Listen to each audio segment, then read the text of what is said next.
Bonjour à tous et bienvenue dans cette nouvelle vidéo. Aujourd'hui on s'attaque à la partie 2 du jour 11 du Addon Code 2022. Alors déjà, commencer cette vidéo, j'y ai passé une petite demi-heure, enfin une grosse demi-heure. Mais bon, j'ai dû m'occuper de mon fils et en plus j'ai pas du tout réussi. J'ai testé plusieurs choses mais j'ai pas du tout réussi à partie 2 pour l'instant. Donc je vais vous expliquer d'abord ce que j'ai testé dans ma vidéo que je publie pas. Et ensuite ce à quoi j'ai réfléchi entre les deux enregistrements et ce qu'on va faire maintenant. Donc la première chose à faire, c'est que je vais vous expliquer le puzzle, la partie 2 du puzzle. Donc en fait, ce qu'on va devoir faire, c'est faire la même chose qu'avant, sauf qu'on ne divise plus par 3 à chaque fois, et qu'on fait 10 000 rounds au lieu d'en faire 20.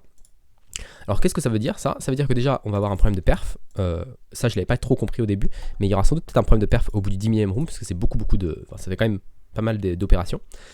Et ensuite, la division par 3, le problème de ça, c'est que ça nous fait des très gros chiffres. Alors au début, j'ai mis des U32 dans ma partie 1, si on regarde ici, j'ai mis des U32 un peu partout.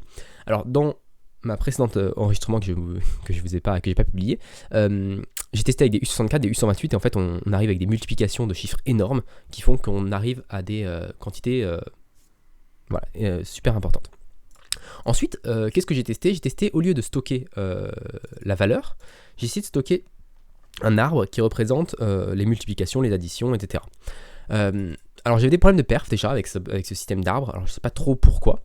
Et ensuite, alors j'ai des problèmes de perf, ça m'étonne, mais je sais pas si on va pouvoir les résoudre tout de suite. J'aimerais bien refaire l'arbre pour l'instant. Alors je sais pas si je vais refaire l'arbre ou si je vais faire une solution plus optimisée directement, en espérant qu'elle fonctionne, parce que je suis pas sûr qu'elle fonctionne, la solution optimisée. Donc j'avais essayé de faire un arbre en disant, au lieu de dire que j'obtiens 12, je dis j'obtiens 3 fois 4. Donc comme ça j'ai des chiffres qui sont plus petits et j'ai pas besoin de stocker le 12 qui est, imaginons, un très grand chiffre de milliards qui ne rentre pas dans un int, dans un U128 de Rust. Donc je stocke, j'ai 3 fois 4. Et ensuite quand on fait des est-ce que c'est divisable, et on peut faire des opérations là-dessus. Alors j'avais essayé d'inventer un peu les opérations sur les modulos, donc j'avais fait un truc avec c'est divisable, un chiffre est divisable par quelque chose si ce qui est à gauche de la multiplication et ce qui est à droite de la multiplication sont divisables. Alors c'est pas tout à fait vrai, je pense, déjà. Et en plus de ça, pour l'addition, j'avais un truc complètement faux où je faisais si... Je sais plus ce que je faisais. Si les deux sont divisables, enfin je sais plus ce que je faisais, mais en tout cas c'était complètement faux l'addition. Ce que je fais, je connais pas trop les conditions d'OP, enfin comment un modulo se rapporte à une multiplication ou une addition, ça je savais pas trop. J'ai un peu réfléchi à mon système, j'ai passé pas mal de temps hier à réfléchir au problème, et je me disais peut-être qu'on peut faire des décompositions en facteurs premiers, tous les chiffres. Et comme ça, c'est très facile de savoir si c'est divisable ou pas par un autre. Par contre, on a des additions, et les divisions en facteurs de nombre premiers, c'est facile à faire quand tu n'as que des multiplications, parce que tu peux faire les facteurs premiers du nouveau chiffre et de l'ancien, et puis juste les additionner. Donc c'est assez facile. Enfin, dire par exemple si c'est 2 fois 4 d'un côté et 2 fois 4 de l'autre, tu dis c'est 2 exposant 2 et 4 fois 4 exposant 2. Et donc c'est très très facile à représenter et à calculer. Par contre, dès que tu as une addition dans le lot, ça casse un peu tout ça. Voilà. Donc il y a ce problème là. Il y avait aussi le problème du hold fois hold. Alors si je vous remonte un petit peu, il y a un des monkeys qui fait un hold fois hold dans son truc. Voilà, celui-là, le monkey 2, là il fait hold fois hold. Et ça aussi, ça pouvait être compliqué. Je savais pas si je devais le simplifier ou pas. Je réfléchissais à est-ce que je pouvais pas juste garder hold, parce que pour la division, ça me change pas grand chose. Avoir un hold fois hold, je pense. Pour est-ce que c'est divisible par quelque chose? C'est pas sûr que ça change quelque chose. Mais bref, c'était un peu compliqué. C'est un peu compliqué. En plus de tout ça, je m'étais rajouté une contrainte supplémentaire, c'était de garder la partie 1 fonctionnelle. Parce que là, je vais devoir toucher aux structures, et quand je touche aux structures, il faut que c'est un peu compliqué de garder deux structures, un monkey 1, monkey 2. Et du coup, j'avais essayé de garder la partie 1 fonctionnelle. Et bon, c'est compliqué parce que la partie 1, il y a un divisé par 3 qui se rajoute. Et du coup, je devais gérer la multiplication, l'addition plus la division parce que je voulais gérer la partie 1. Alors que la partie 1 elle fonctionne, j'en ai plus besoin parce que dans la partie 2 il n'y a plus de division. Donc voilà, tout ça fait que j'ai un peu galéré et du coup je vais repartir avec des bases un peu différentes. Donc ce que je vais faire, c'est d'abord on va partir sur je crois qu'on peut faire des namespace et on va en fait désactiver la partie 1. Dans notre cas, à nous, est-ce que je fais ça? Oui, on peut garder le test ici. Donc je vais mettre tout ça dans un mode part 1. Et ce qu'on va faire, c'est que la fonction part1, on va la mettre en pub. Tac. Et ici, on va mettre part1, part1. Voilà. Le hashmap. Pourquoi j'ai un hashmap qui se balade et qui n'est pas utilisé? S'il est utilisé, mais il est dans le mode, et du coup, hop, ici, il faut que je le mette ici. Ok. Et ensuite dans mes tests, je vais aussi faire part 1, part 1. Voilà. Alors le fait de faire ça, ça va me permettre hop, de dupliquer ce part 1, de l'appeler part 2 et de pouvoir modifier la structure et de faire mon test ici pour la partie 2. Donc ici, hop, ça va être partout, et du coup d'avoir des structures un peu différentes et de garder ma partie 1 une fonctionnelle et ma partie 2 la faire autrement. Alors dans la partie 2, on obtient ce chiffre là. Alors déjà je pense que je vais quand même passer un peu partout à U64 parce que c'est quand même des gros chiffres, même les résultats. Bon, je pense que quand même U32 ça devrait rentrer, mais ouais, je passe en U64 quand même. Partie 2, ok, et donc là j'ai plus qu'à faire un cargo test bin 11, on est là au jour 11, oui. Ok, donc là on a notre test qui fail, ligne 289, donc c'est le deuxième test qui fail, c'est normal. Ok, donc maintenant on peut s'attaquer à la partie 2. Donc, déjà, j'ai ouvert ces deux onglets là parce que j'ai fini par regarder sur internet quelles étaient les propriétés de. Comment on appelle ça quand on simplifie une opération, enfin quand on applique une opération sur deux autres. Bon, bref, je sais plus, développement en maths. Ça fait longtemps que j'ai pas fait de maths. Donc, du coup, j'ai ouvert ces deux trucs, donc A fois B mode C, ça me donne A mode C fois B mode C, mode C. Et A plus B mode C, ça fait A mode C plus B mode C mode C. Donc c'est assez facile en fait cette partie-là. Donc si j'ai un graphe, je pourrais très facilement faire ces opérations-là sur le graphe. Le problème c'est que je me rappelle que j'avais des problèmes de perf avec le graphe. Donc je me demande si je recommence avec le graphe ou pas. Je vais peut-être recommencer avec le graphe, histoire de voir que c'est juste. Et après faire la solution que j'imagine optimisée, qui consiste à stocker le mode plutôt que de stocker tous les modes plutôt que de stocker le graphe. Parce que je pense qu'on a besoin juste des modes. Du coup, on va avoir une... alors je vais refaire un peu ce que j'avais fait avant. C'est qu'on a un item value ici. Et item value, c'est soit un digit, U64, soit une operation.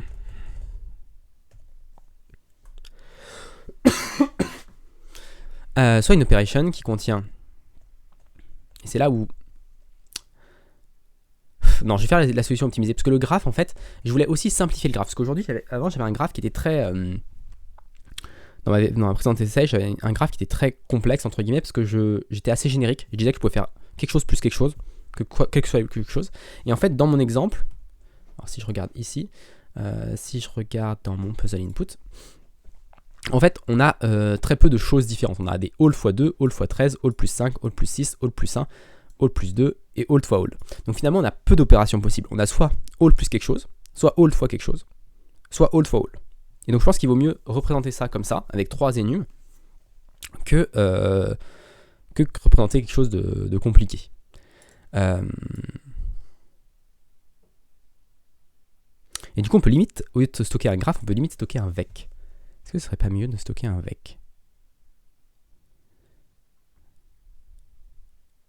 Le parcourir en reverse.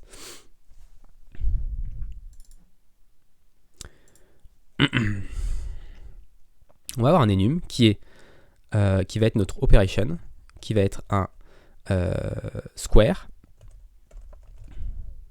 add U64 ou mul U64. Ok. Et ça va être un vec, au lieu d'avoir un vec de ça va être un vec de operation. Ok, il faut que j'ajoute debug ici.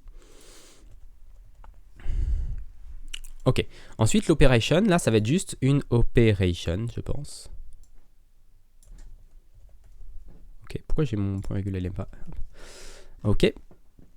Ensuite, donc operation, si c'est operation next 1. Donc là on va faire un truc plus simple, on va faire match. Je pense qu'on va plus avoir d'opérande en fait. On va juste avoir un match de lines 2. Si c'est all fois old, ça va nous donner operation square. Si c'est c'est autre chose, ce qu'on va faire, ça va être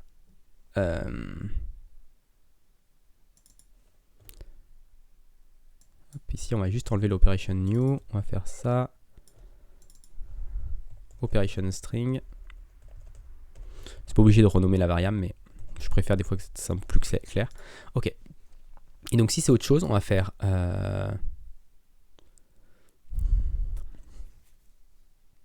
Comment je peux faire ça facilement? On peut faire operation string.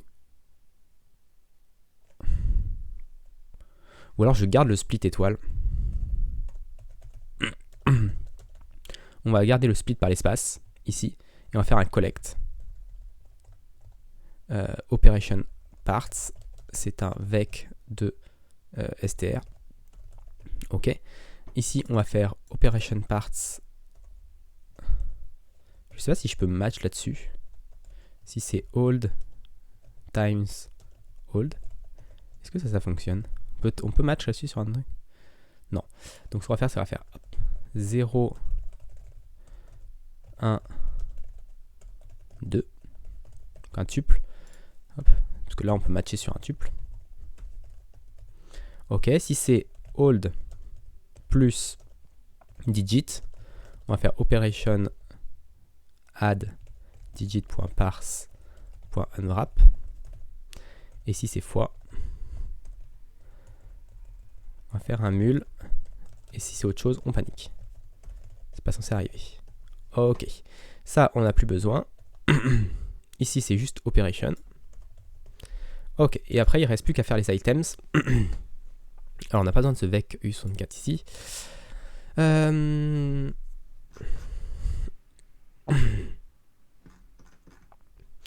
Donc là, on va map. Et ici, on va faire un... du coup, c'est quoi? On a dit que c'était un item d'operation. Ah, et il nous faut aussi l'initiale. La valeur initiale. Ça peut être aussi un digit. Ok. Et donc, du coup, ici, ça va être un operation de point digit. Et un vec de ça. Ok, donc ça, c'est notre truc initial. Alors, c'est un peu chiant parce que operation, c'est... on va être obligé de le traiter. Mais à la rigueur, c'est pas problématique.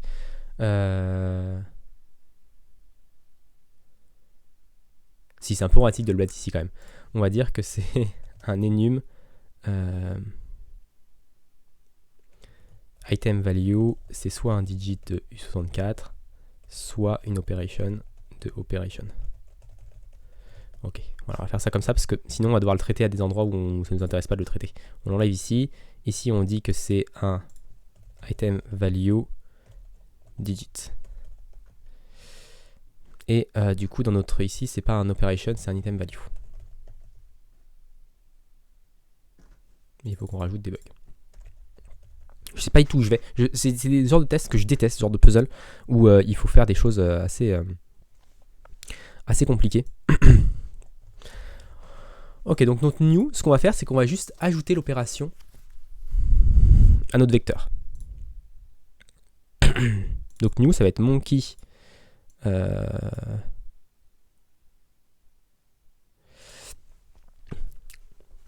Alors on va rajouter l'opération à notre vecteur. Donc le monkey items, on a notre item.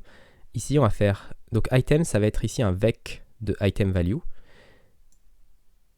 Et ici je vais juste faire new est égal à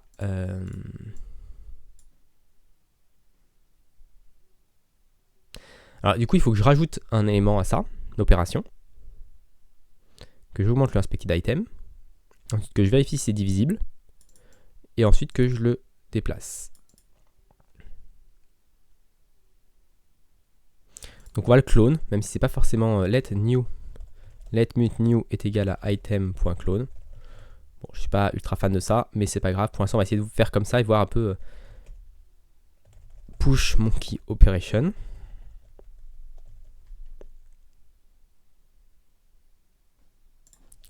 Push item value operation. Voilà. Et ensuite, ici, on va créer une fonction is. On va faire mode, mymode,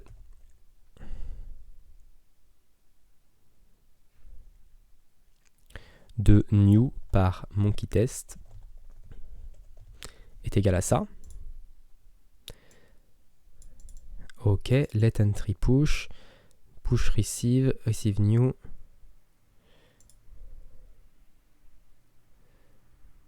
Pourquoi new? Expected vec de item value, found référence vec de item value. Pourquoi ici c'est une référence?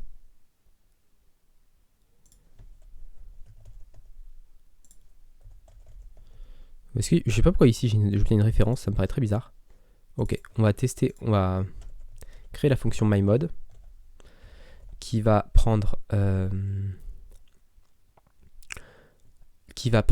une operation, qui va prendre un qu'est-ce qu'elle va faire cette mymode? Elle va prendre values ou value qui est un vec de item value, une référence vers ça, et je sais pas comment ça s'appelle, le modular arithmetic, je sais pas comment ça s'appelle ce qui est à droite. Modulus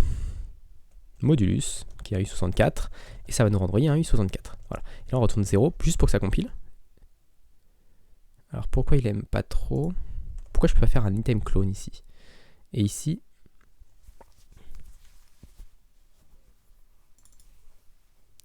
alors ça c'est très bizarre que new ça soit un vec, parce que item c'est un vec de item value, mais si je le clone je peux récupérer une référence à moi.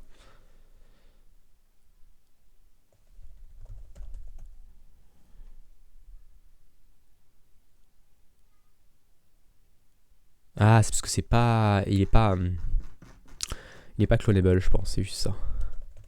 Ça c'est clone. Ça c'est clone.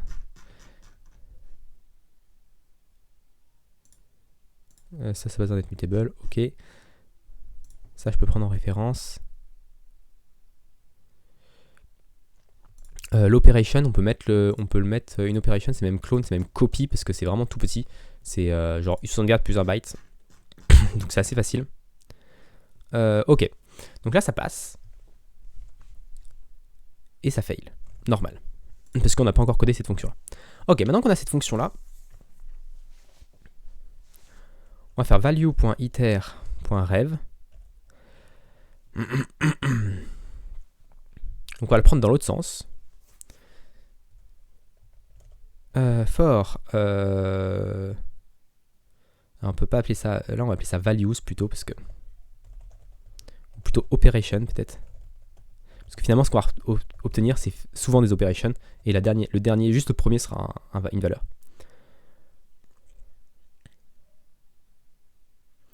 Donc ce qu'on va faire c'est qu'on va dire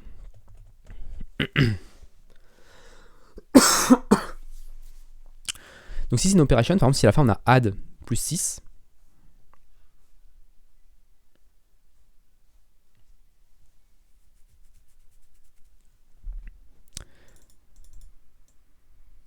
en fait ici on veut une slice, ici on veut une slice, on va la passer déjà en inversé, ce sera plus simple. Là on va faire new.iter.rev.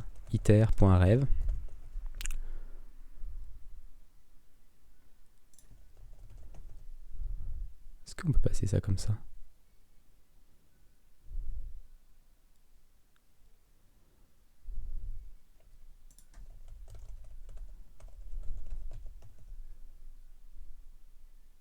Ah non, parce qu'on peut pas avoir...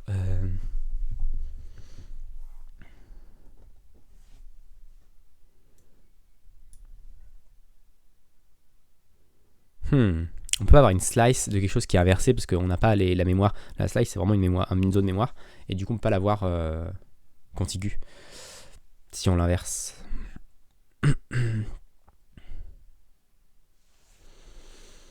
Bonne question. Comment on peut faire ça pour ici?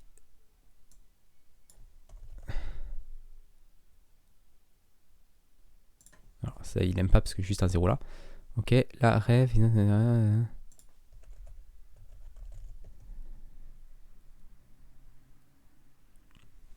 C'est vrai, c'est ça, je veux le faire qu'une seule fois.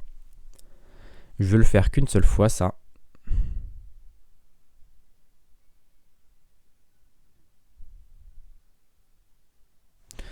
J'ai limite envie de le faire un peu de manière bête. New reverse ici.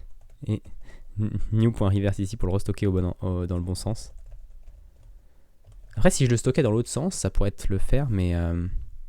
Ok, du coup, ici, je l'ai dans le bon sens. Et je veux en fait split l'iterator. Split iter rust. Ou split slice, ouais.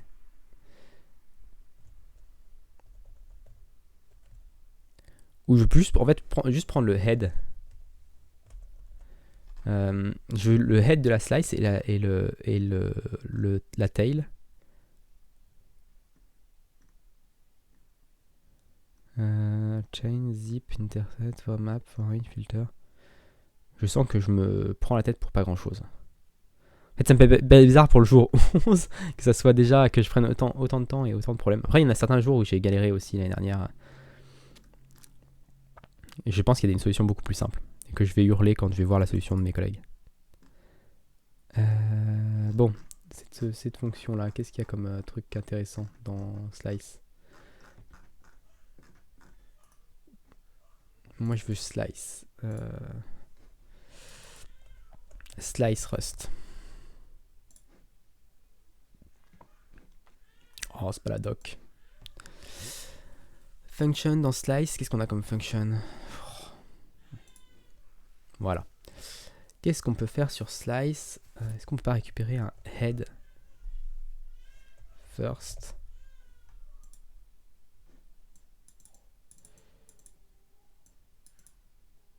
Split first. Ah, c'est ça. Voilà, split first, c'est ce que je veux faire. Je veux un T et un unwrap T. Ok. Donc on va faire ça. On va faire let head tail est égal à operations.splitFirst.unwrap. Ensuite, on va faire match de la head. On va prendre la taille, la tête.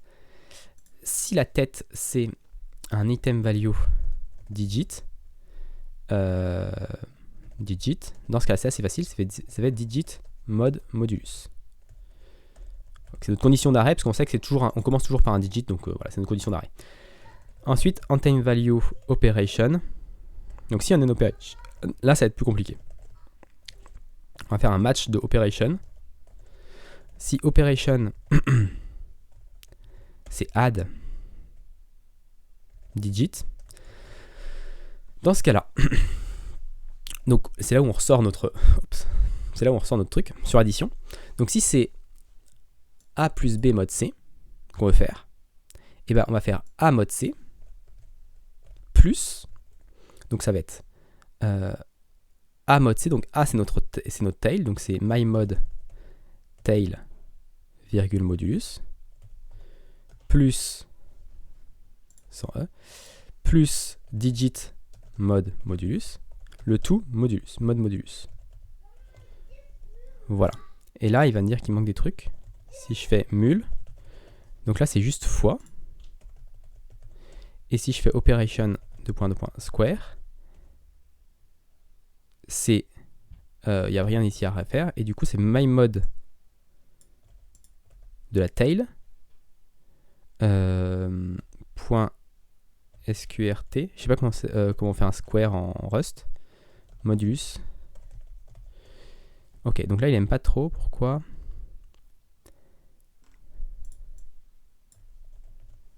Est-ce que là c'est bon? Square, ok. Là c'est modulus. Ok. Et ici il faut que je fasse juste square Rust. Je crois qu'il y a juste un... Il n'y a pas un sqrt ou un... Je sais jamais comment s'appelle l'opération. Power. POW 2. Ok. Donc ça a l'air de fonctionner. Ok, on obtient quelque chose. Ce que je vais faire, c'est qu'au bout de 20 tours, déjà il nous donne quelque chose. Donc on va voir déjà si au bout de 20 tours, on a les bons résultats. after 20 tours, moi ce que je voudrais c'est ça.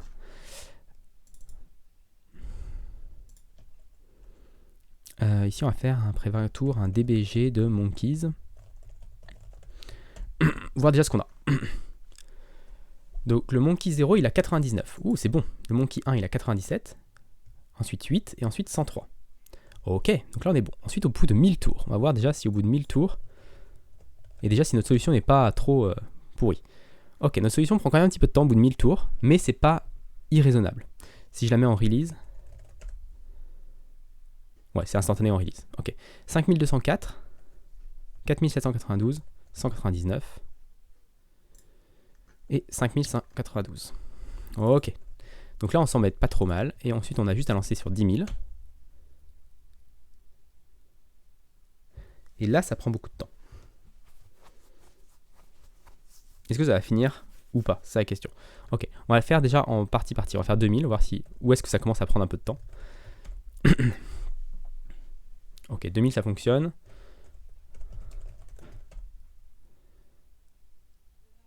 « 3000 ça fonctionne.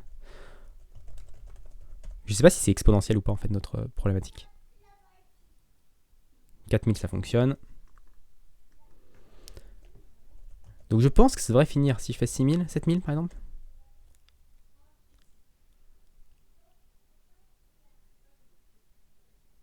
Ouais, 7000 ça commence à prendre un peu de temps. Hein. Ok, mais ça finit. J'aurais dû lancer 10 000 et le laisser tourner, je pense que j'aurais déjà fini. Allez, on va le lancer, on va le laisser finir. Je pense qu'il y a une optimisation qu'on peut faire. Je sais pas si je la fais maintenant ou pas.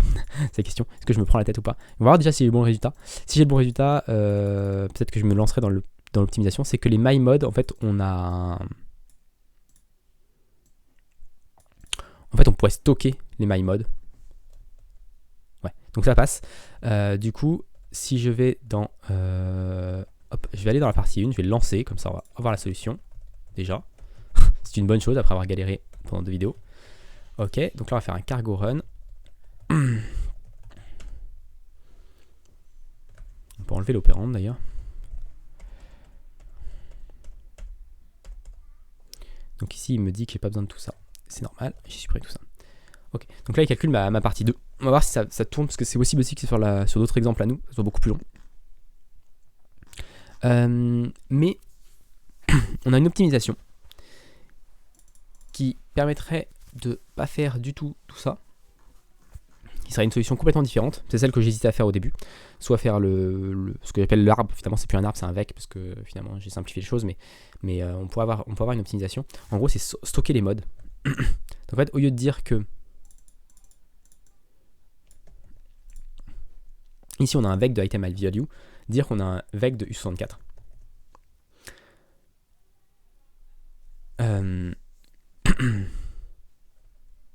On va attendre de voir qui finit ou pas. Ensuite, on va dire qu'on a un vec de U64. Ça fait quand même pas mal de modifications. C'est pour ça que j'hésite à le faire tout de suite ou pas. En même temps, il tourne et il finit pas. Donc U64. Donc là, j'ai un vec de U64 à la place de ça. J'ai plus si j'ai encore une opération, j'ai plus item value. L'idée, c'est que ici, mon digit, ça va être un vec de tous les monkeys. Alors le problème c'est qu'ici je peux pas le calculer tout de suite parce que j'ai pas ça. Donc je vais faire hop, on va tricher. Ça c'est quelque chose à pas faire du tout en production. On va stocker le digit ici alors que c'est pas du tout le bon chiffre qu'on veut. Mais j'ai vu juste passer toute cette partie là et refaire un tour de boucle sur chacun des monkeys. For monkey in monkeys itermute .enumerate. Je vais stocker les monks. Je vais d'abord stocker les. Je vais stocker les tests. C'est ça qui m'intéresse. On va d'ailleurs les stocker comme ça directement. On va faire let mut modulus est égal avec de ça. All modulus, on va appeler ça plutôt. Ok, et du coup on va stocker les tests. Ok, et pour chacun des monkeys, lui il tourne toujours. Donc on va peut-être avoir besoin de notre solution. Je vais peut-être coder la solution avant qu'il ait fini de tourner. Donc pour chacun des monkeys, ce qu'on va faire, c'est qu'on va faire monkey.items.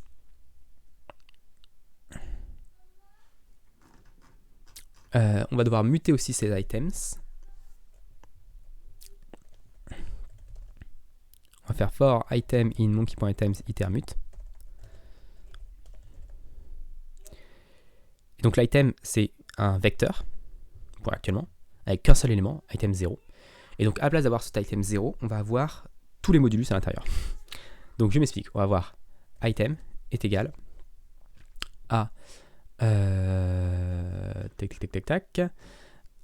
à allmodulus.map .iter.map modulus item 0 modulus .collect. Ok.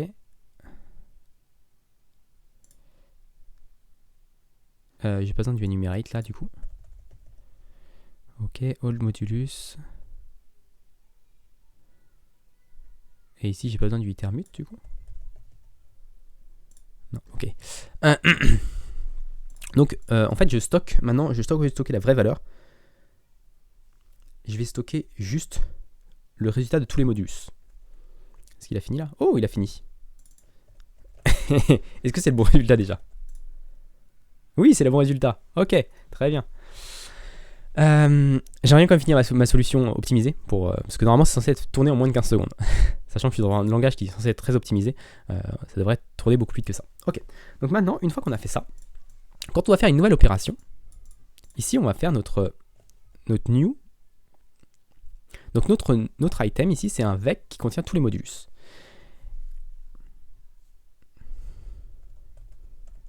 Et là, on va faire for value for one modulus in. C'est même pas les modulus en fait, c'est le résultat qui va être stocké. For modulus results in items.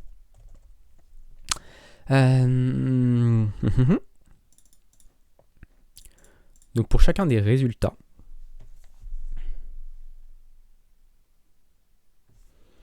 on va faire match de operation. Qu'est-ce qu'il y en a? On a match de monkey operation. Donc ça va être une operation add. Donc si c'est une opération add digit, dans ce cas-là, ce qu'on va stocker à la place de chaque modulus result, et bah ça va être un itermute qu'on va faire.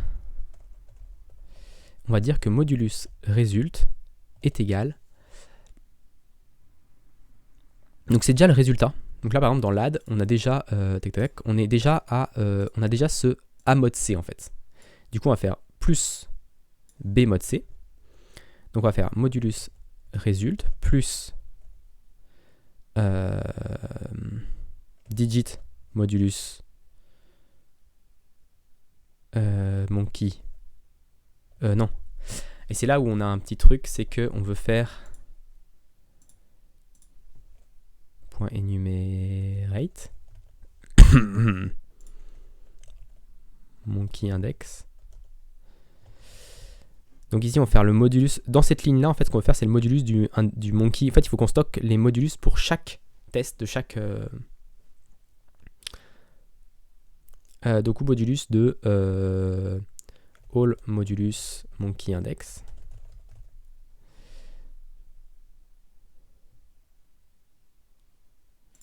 Ok. Modulus de all modulus monkey index. Je pense que c'est quelque chose comme ça. Là, il aime pas parce que...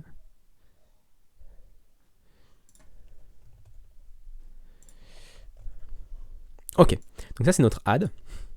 C'est un peu verbeux, mais bon. Notre multiplication, c'est la même chose, sauf qu'on doit faire un fois ici. Pourquoi il veut pas les virgules là? Ah, il veut un... Ok, il me manque une accolade ici. Il est un peu perdu au niveau de la... J'ai l'impression de... Ouais, il est un peu perdu au niveau des trucs. Ok, et donc là il me manque le square.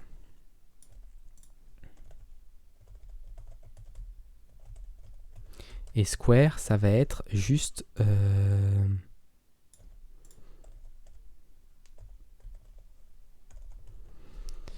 Alors, le square, ça va être quoi? Ça va être modulus result. Il est complètement perdu au niveau des accolades. Ouais, je ne sais pas ce qu'il a foutu. Alors, on va voir si à la fin, quand tout est compile, il est bon, mais... parce que là, il est complètement... Là, mon accolade ici, c'est laquelle?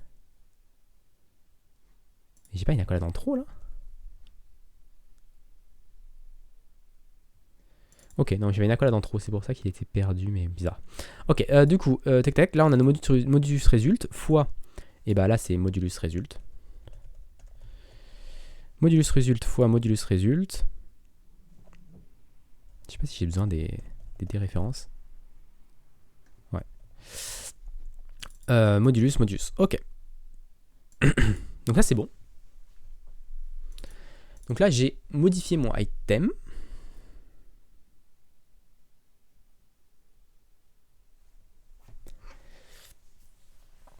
Et ensuite, une fois que j'ai modifié mon item, la seule chose à faire, c'est de vérifier est-ce que je suis... Donc ici, on a déjà le myMod qui est bon. Sauf que là, on veut monkey test. Et monkey test, il est stocké dans all modulus monkey index. Donc, ce qu'on veut juste, c'est faire item de all modulus index. Parce que là, cette fois-ci, on veut le résultat de celui-là.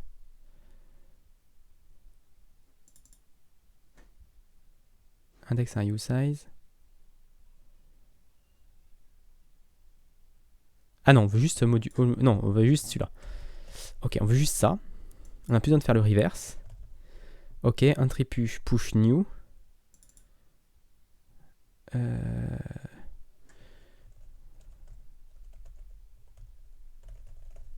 Monkey.items.clone, quelque chose comme ça.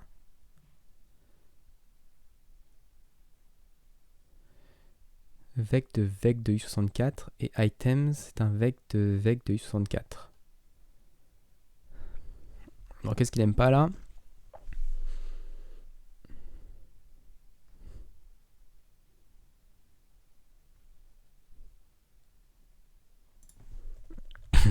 Ça m'étonne.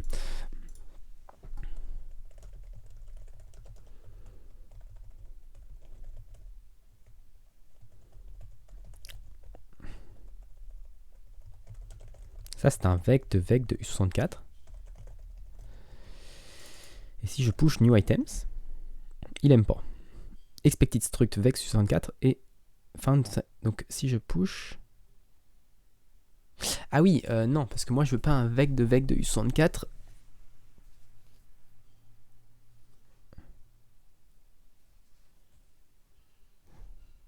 Receive, comment je l'utilise après receive?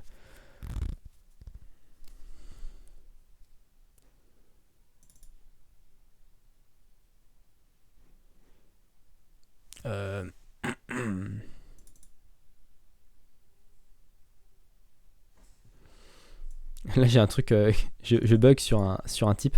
C'est sans doute un truc tout con, mais...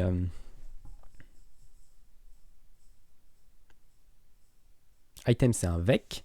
Monkey item c'est un vec de U64, parce qu'en fait c'est tous nos modulus qu'on a stockés. Donc ça c'est tous nos modulus qu'on a stockés dans Monkey items.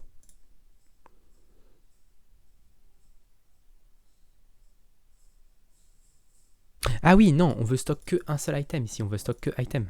Ok. Ok. Normal, parce que là on est dans une boucle et on n'envoie qu'un seul item. Ok. Et le myMod, on n'a plus besoin.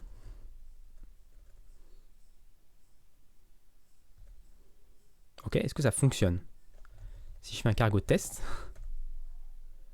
Pas du tout. Là il a complètement... Hop. Donc là c'est normal. Il aime pas avec... Alors maintenant il faut fight un peu le borrow checker. Pourquoi il veut pas ici?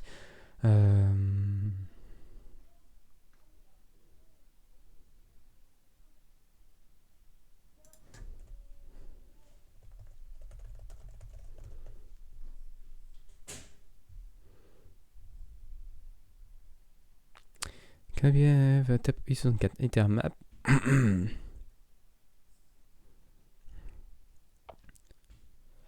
Ok, donc ici je veux juste le déréférencer pour pouvoir l'enregistrer. Ok, donc ça c'est bon, premier point. Et ensuite ici je peux pas faire un intermute parce que item, monkey items, parce que ici, le problème c'est qu'ici je dois faire un intermute du coup.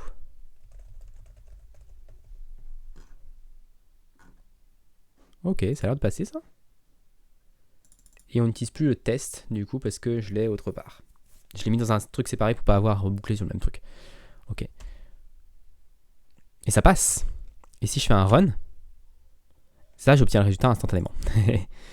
Et je pense que c'est le bon résultat. Ouais, ça a l'air d'être le bon résultat. Donc voilà pour cette vidéo, un peu plus compliquée que les autres, mais bon, j'ai fini par réussir. J'espère qu'elle vous a plu. Si vous le plaît, n'hésitez pas à vous abonner à la chaîne et à la partager autour de vous. Et moi, je devrais vous dire très rapidement pour la suite de ce Advent of Code.